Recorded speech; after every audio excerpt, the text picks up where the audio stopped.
Welcome to Where Are They Now? I'm your host, Heather Lindstedt from the class of 1985, and today I'm joined by Cathy Egan from the class of 1986. Cathy, welcome to the show. Thank you for having me. Yes.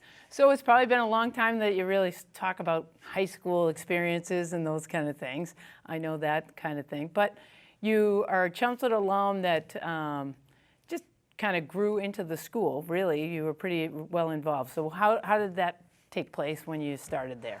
Oh gosh, well, having parents who require you to be very involved in things, I think helped. Yeah.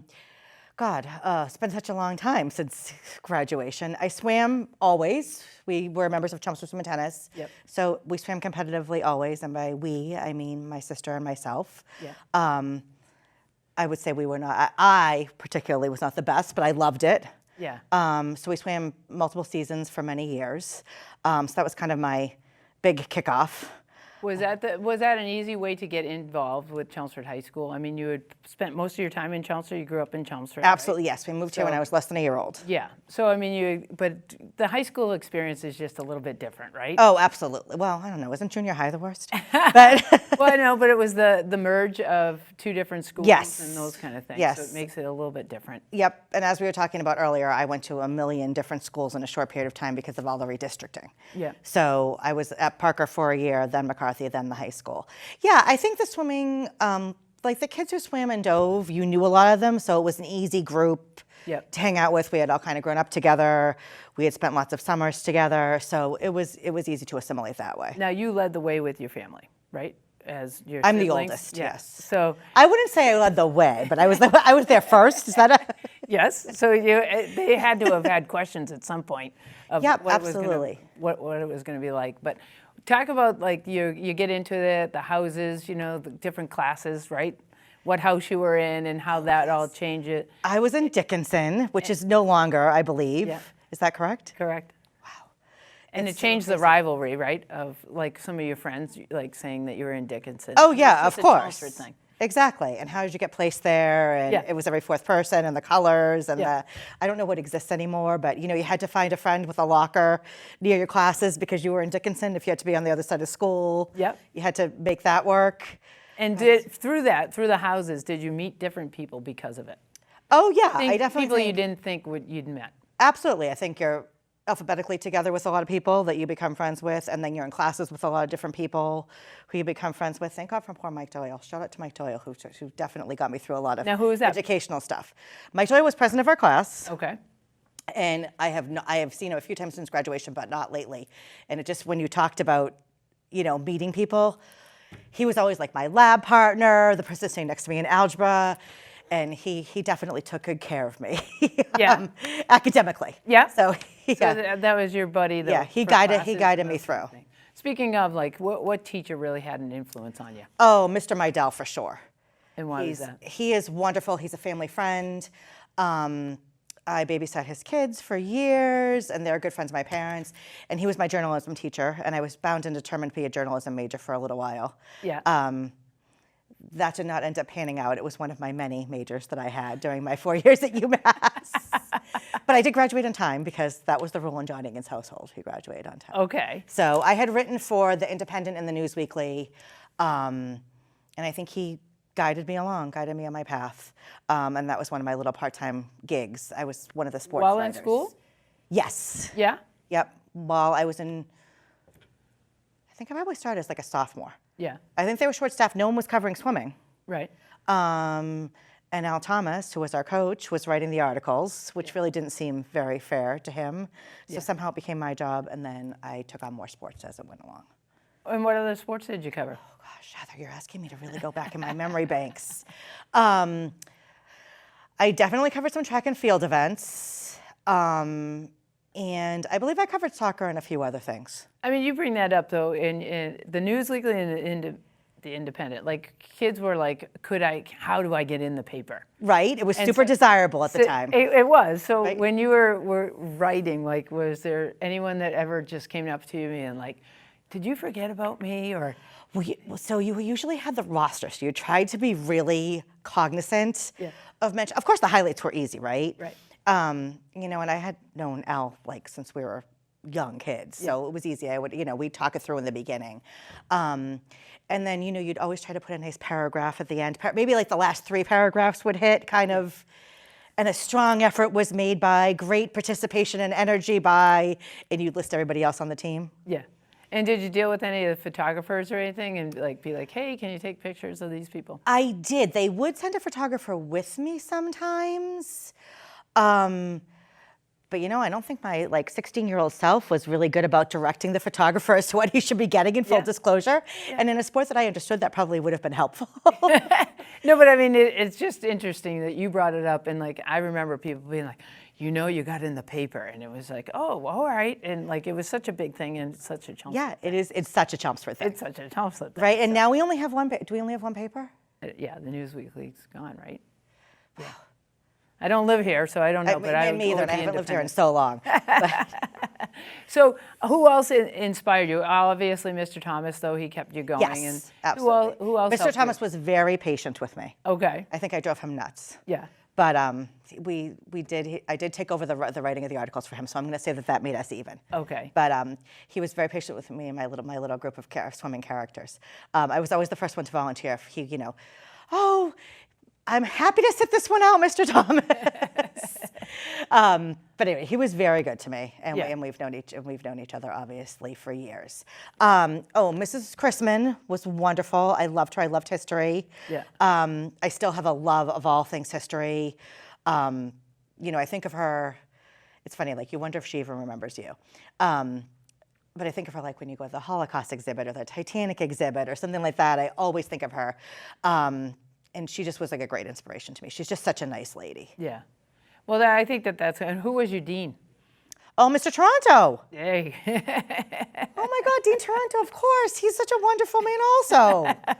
God, there's a lot of great people floating around here that you forget about when you're not here all the time. Well, I think that's the thing, right? And sometimes in the back of your mind, it's just like, oh yeah, that person said something. So when you were thinking about going off to leave Chelmsford, the small town, but what was your class? About 600 kids too? I think my class was 600 kids. Yeah, right? Doesn't that seem crazy now because classes are so much smaller? Yeah, and so I was part of that too, but one of those big classes. But going off though, you chose the University of UMass, right? Right. So you didn't go small. And was the small kind of confinement of Chelmsford, but moving to something different? Is that what you were looking for, or? Change of direction. So I applied to, I want to say 6 or 7 schools.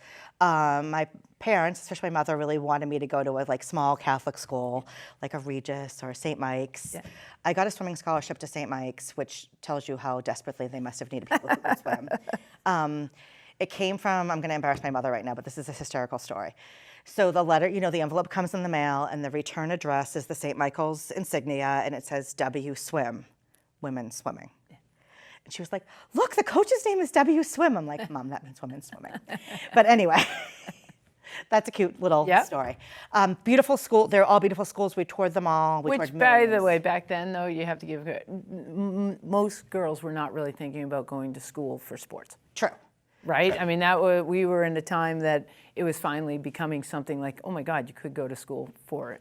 Exactly. So I'm giving kudos to your mom. Oh, well, thank you. And I mean, this was by no means saying I was a fabulous athlete, but St. Mike's had a small program. Yep. I knew a few people who went to school there, one who swam. So anyway, here we are. But yes, W Swim.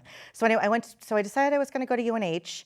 And my father said, if you're going to go to a large state school, you're going to go to UMass Amherst, which worked out perfectly in the end. And I was like, I am transferring after a year. He said I had to stay for a year and see if I liked it. And by 2 weeks in, I was like, why would I go anyplace else? It's a great place to go to school. Met people that some very similar to everybody who grew up here, and some who are so different from me. Right. I'm super close with all of my girlfriends girl and guy friends from college. I'm still really close with my roommate that Bob and I were actually just talking about this, with my roommate that I was put together by the UMass computer system. Yeah. It was such a different time, right? You walked in and you had never met this person before. Right. And suddenly you were sharing this 10 by 10 room with them. Yeah. You weren't emailing. No. There was no Instagram, there right? There was nothing going on. Yeah. So we were very different. She's from upstate New York. She grew up right near Syracuse, in a suburb outside of Syracuse. She was very quiet, very studious, and very neat. And I was away from home. And of course, there were lots, when you went to UMass from Chelmsford, you knew a million people going in. So that gave me like the security blanket while you're Right. meeting people. So I was out and about all the time and causing a scene and making a mess. And Yeah. Charlene was home studying and being a good doobie. But anyway, we're friends to this day. I actually just saw her a few weeks ago. She recently moved back to Boston, which has been really nice to have her around. Yeah. But it's just funny how we talk about it all the time, how we were just thrown together and Right. it worked. You And made it worked. work. Yeah. Yeah. Yeah. So how did you choose your major in making those decisions? Because you didn't go journalism. I did not go journalism, but it and was you my didn't major go- for a and little you didn't while. go history. I did not go. I think history was my major for a little while too. Yeah. I had several majors during my 4 years. I really wanted to be a psych major. My parents really didn't want me to be a psych major. Yeah. And when it came down to like second semester junior year or first semester senior year, I had enough credits in psychology and sociology to graduate on time. So I ended up with a major in psychology and a minor in sociology. And an idea of what you were going to do. Was nothing. Yeah. I had absolutely no idea. And that's what your It was parents were thinking. Yes, Yes, yes, okay. exactly. So they were correct. So like every other liberal arts major, I graduated, had no idea what I was going to do. And think about the time. You had like the Globe and you were reading the paper Right. and trying to find a job, and I was temping through a local temp agency, which probably has long since closed. And I had worked at Alexander's since I was like 14 or 15. And I would come home one weekend a month-ish, maybe one weekend every 6 weeks, and just work the whole weekend so I could stay on their schedule Yeah. and remain employed. And they were super good to me. So I was working there part-time, but like that's embarrassing. Like, here I am home from college. So I got a job working at Payne Weber, which is a brokerage firm that is no longer. They were gobbled up. I don't even know who they might be now. Knew nothing about the stock market, had taken like 2 econ classes and no finance classes. Yeah. Learned pretty quick. So I was what they called a sales assistant, which is like an admin, Yeah. It was just such a crazy different time. I worked in downtown Boston. I moved to Boston pretty quickly. Because the commute was so good. The commute was so awesome, yes. Yeah. I made that commute today Okay. at 3 o'clock, and the whole way I was like, how do people do this every day? And it's 3 lanes now. It used to be 2. It's 3 lanes now, and it was 3 o'clock. Yeah. Like, how did you do it at 6? So anyway, I worked in financial services. I really liked it. I learned very quickly, kind of on the fly. I worked with some very helpful older women at the time who were patient and kind of taught me the way of the world. It was in the days when you shared one Quotron, I think it was called, computer on a swivel with 2 different, it was such a different life when you look back at it. You could still smoke in an office. I remember walking in and one of the assistants had this like super long cigarette surrounded by piles of paper, and you're like, this cannot be a good plan. And we're on like, the 20th floor of a building in downtown Boston. So I think by November, I moved to Charlestown with a couple of my girlfriends from college. It was definitely back in the days where Charlestown was very different than it is now. Yeah. I worked at Payne Weber for a couple of years, and sort of my segue into what is my job now is I answered an ad, again, still in the paper, right? Because we're only in 92 now. Yeah. For a sales manager's assistant role at Merrill Lynch. So I worked for a really nice man. He was like a producing sales manager. So he was a broker, but he also had some management responsibilities, and he hired all of the trainees. So I became a little bit involved in the early onset of the interviews. I administered some testing that was pen and paper in those days. It was just such a different world. Gave him some feedback, kind of kept the train on the tracks. I think I worked at Merrill for probably 5 years. And then I took a more formal HR position at Smith Barney and kind of went on, for who's now Morgan Stanley. Yep. And it kind of went on from there. Now, you sound like you liked it. You just found that was your pathway? I think I sort of fell into HR. Is it because working with people, directing them or helping them find what they really wanted? I do think I am a people person. Yeah. Yeah, and there's a lot of hand-holding and babysitting sometimes, even at a higher level, and even with people at a higher level. Correct. But I think I enjoyed it. I definitely enjoyed the interview process, part of the job, and the employee relations, I think, is my strong suit and what I like most. Yeah. And it just kind of evolved from there. I worked in brokerage firms for a long time. I went to a smaller, which now has grown, national even at the time, firm called Moores and Cabot. I was their HR manager, and I did a lot of compliance work for them. I opened a broker-dealer and did all kinds of crazy things that, like, it's interesting, like, what they entrust to you, Yeah, you know? yeah. I was like, well, I'll give it a whirl, but I really have no idea what I'm doing here, guys. Right. But I felt like I really made an impact there. We made a lot of big changes, really kind of moved some people around, eliminated some roles in a timely manner, though. We, you know, eventually had some layoffs, which was a bummer, but they're doing great now. It's a really nice firm, and I feel like I really learned a lot when I was with them. Yeah. Also learned a lot about the intricacies of compliance and audits and the SEC and things like that, which I have not touched on now in years. Right. And then in 2006, I was recruited away to go work at a law firm.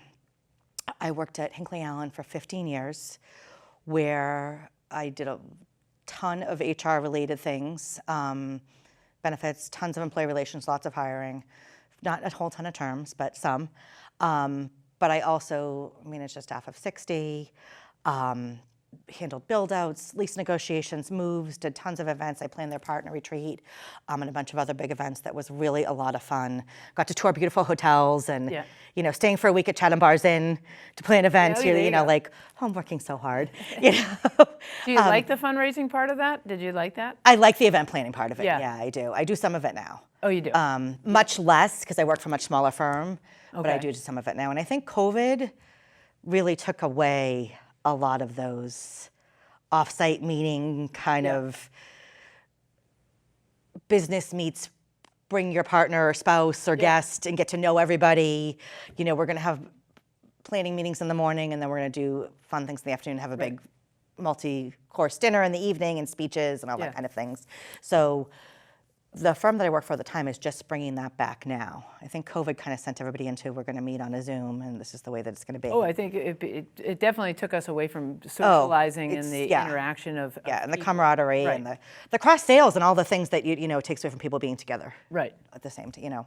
So that must have had a really big impact on you. Super big impact. So I was recruited to another firm during COVID. Left Hinckley, which was probably not my best decision at the time, and if we're being completely honest and candid. They were like my family. You know, when you work someplace for 15 years, you grow up with people. Right. You know, you go through births and deaths and all kinds of life challenges and all the great, wonderful moments. And they're a great firm. I can't say enough good things about them. I was recruited away during COVID to go into another firm. I think it was that, like, everybody was feeling a little bit vulnerable during COVID, and I was in a fair amount. Again, my job is people, operations, facilities, event, you know, so it was logical for me to be in a couple days a week. Of course, we were taking all the precautions, and we were very safe. My assistant loved being in the office. We got so much accomplished with nobody around, which was really nice. We were the most organized we ever had been during that time. But somebody I knew in the legal community recruited me to go to another firm, and sounded like it was all going to be hearts and flowers, and it just wasn't a good fit. Yeah. But all those steps led me to where I am now. Yeah. So now I work for a smaller firm. I'm director of administration called named Murphy and King.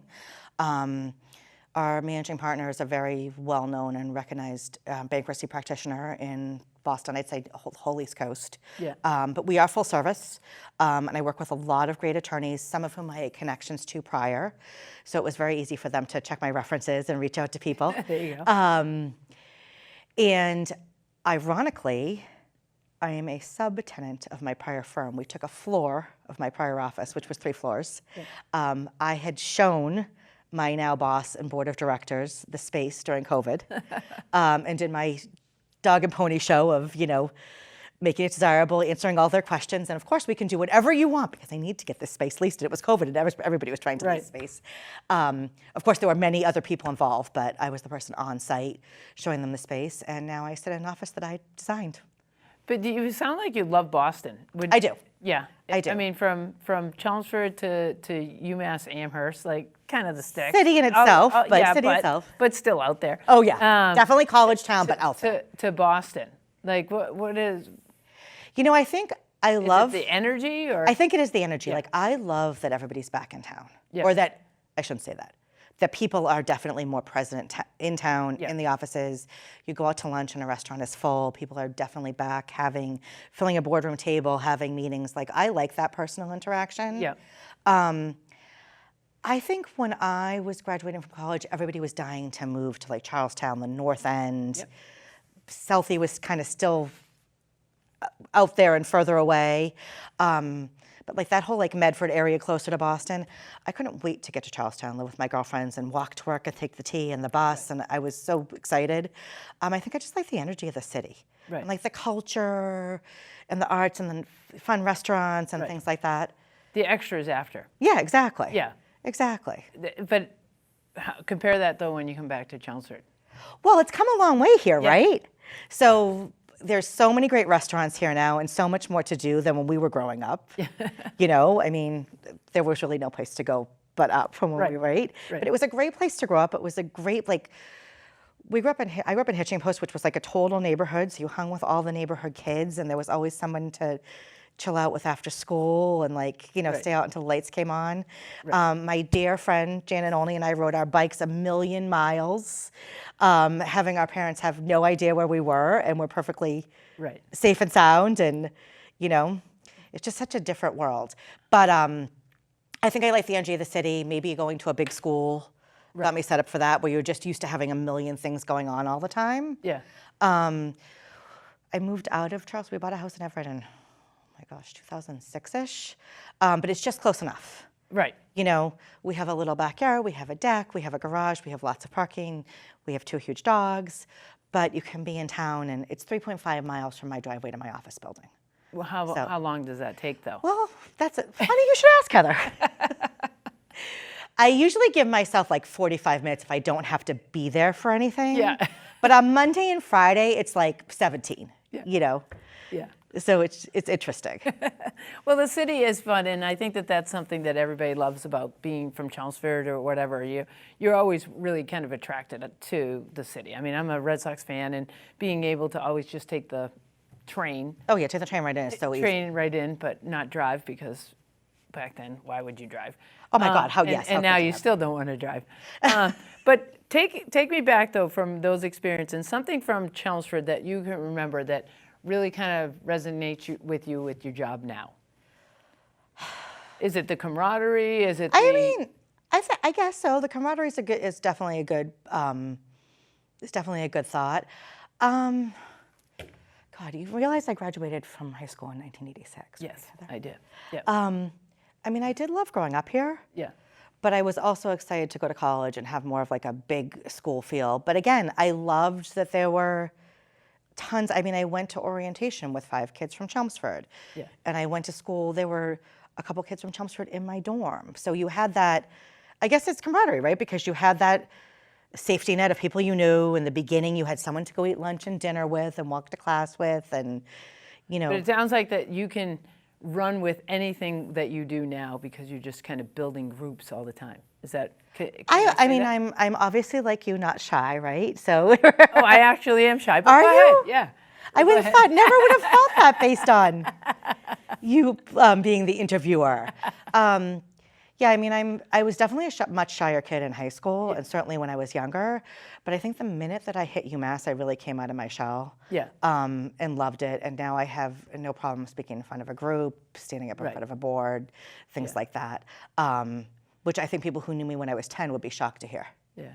Now, I brought up, you still do some fundraising. You do other things outside of the work world. I do some volunteering, but I have to say I have been terrible about it since COVID. Okay. I was a pretty regular member of Boston Cares. I tried to go to a food pantry once a month, even if I went by myself. Yeah. And you always meet great people when you're volunteering. Yep. You know, you meet such nice people. I have been on a couple of different committees with the MSPCA and did some fundraising for them over the years. They were also our wonderful vets for many, many years. Yeah. Shout out to Angel, they're wonderful. Oh, yeah. They've taken care of lots of dogs for us.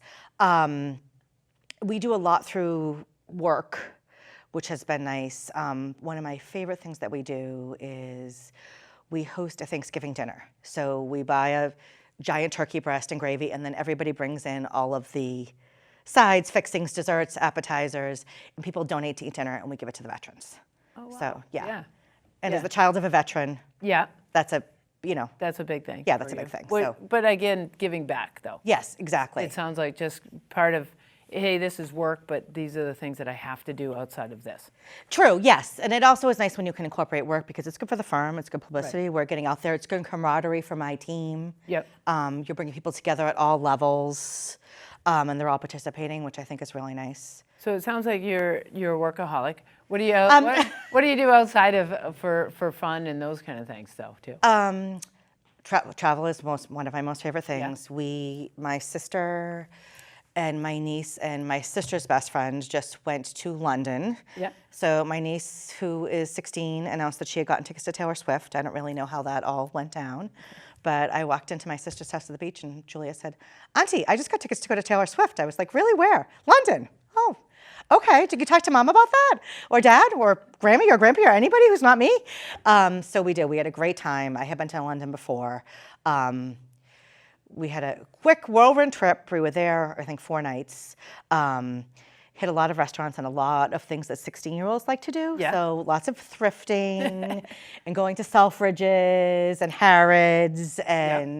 But she had a blast. She was with 2 of her good friends, and they loved it. And they were the 59th people into Wembley Stadium, and they were front row at Taylor Swift. And we arrive. And we go directly to Did Wembley you go Stadium. to the concert? No, I was not invited. Oh, okay. Yes, I was purely there for moral support. Okay. Why would you, I'm very embarrassing, Heather.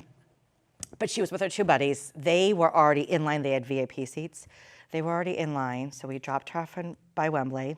2 of the other parents came to meet her. And they were the 59th people in front row, and Paul McCartney was like 10 feet away from her. But she waited 2 days to tell us that. She goes, oh, by the way, Yeah. Paul McCartney was like 10 feet away from me. I'm like, Julia, you didn't want to mention that one of the Beatles was like 3 feet from you? But it was hysterical. So It was hysterical. So you're the cool aunt though. I think you'll have to ask them that. Oh, okay. I think Max, her brother, thinks I'm much more cool. No, she loves me to death. But Okay. Scott and I also have 5 godchildren between the 2 of us and all of their siblings and lots of people who call us auntie and uncle. So we're very fortunate, even though we don't have kids. Yeah. I was actually at the Friends exhibit yesterday with my girlfriend and her daughter and her friend. So I get invited along to do lots of fun things with the kids. And we spend a lot of time at plays and sporting events. My niece is applying to college now, and she's going to be, what's she going to be? Musical theater major. Okay. Sorry, that would not have come to me. So we have been to lots of plays and concerts, and our nephew is an incredible wrestler and lacrosse player. So, awesome. But yeah. So you have other outside activities? Oh, tons. My best friend's kids all played tons. Debbie Sullivan, her kids all played sports here. One of them is my godchild, and we've been very involved in their basketball and volleyball careers, and they're all great kids. So Chelmsford comes back at it. It definitely comes back. It definitely comes back at it. Yes, go Lions. So yeah, there you go. Right. So Cathy, I want to thank you so much for being on the show. I so appreciate it. I love your energy, and I'm sure Thank you for having me. That's definitely why you've done so well in your career and where you are now. So thank you for being here. For everybody that joined us today, thank you very much for being here to Where Are They Now? And I hope see you again. Thanks, Heather. You're more than I hope I wasn't a rambler.